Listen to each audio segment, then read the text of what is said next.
आजच्या लक्षवेधीचा विषय तोच जो आज दिवसभर सगळ्यांच्या मनात आहे। सोनं खरेदी करायचं की नाही?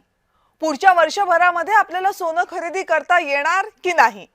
सोन्याचे भाव वाढणार, कमी होणार की आहेत तितके राहणार? हे सगळे प्रश्न प्रत्येकाच्या मनात यायला एक महत्त्वाचं कारण आहे, ते म्हणजे देशाचे पंतप्रधान नरेंद्र मोदी यांनी काल देशवासियांना केलेलं आवाहन। एक नाही, तब्बल 9 आवाहनं पंतप्रधान मोदी यांनी देशवासियांना केली। ही सगळी आवाहनं आहेत भारतामध्ये आयात होणाऱ्या मालाशी संबंधित आणि भारताकडून खर्च होणाऱ्या डॉलरशी संबंधित। याचं प्रमुख कारण आहे पश्चिम आशियामध्ये सुरू असलेलं युद्ध। ह्या युद्धाला तुर्तास तरी अल्पविराम मिळालेला असला तरी युद्ध थांबलेलं नाही आणि युद्धाचे परिणाम तर अजिबात थांबलेले नाहीत। जगभरामध्ये हे परिणाम जाणवत आहेत। युद्ध सुरू झालं त्या दिवसापासूनच कच्च्या तेलाचे भाव प्रचंड वाढलेले आहेत।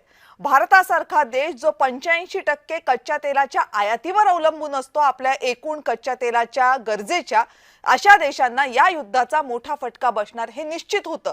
पण भारताची डोकेदुखी ही फक्त कच्च्या तेलापुरती मर्यादित नाहीये, कारण भारत ज्या ज्या गोष्टी आयात करतं त्या त्या गोष्टींपैकी बहुतांश गोष्टींचे भाव या युद्धामुळे वाढले आणि भारताची डोकेदुखी वाढली।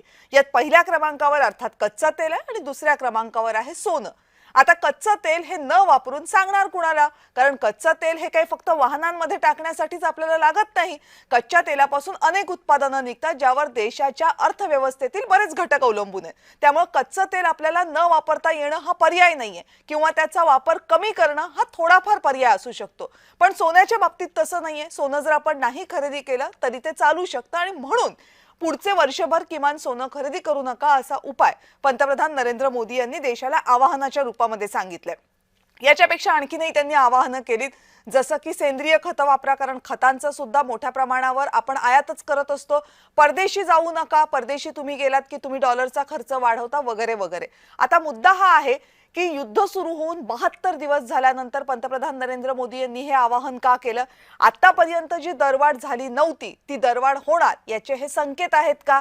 आणि जर ते संकेत असतील तर मग देशामध्ये महागाई वाढणार का? असे अनेक प्रश्न या निमित्तानं उपस्थित झालेले आहेत।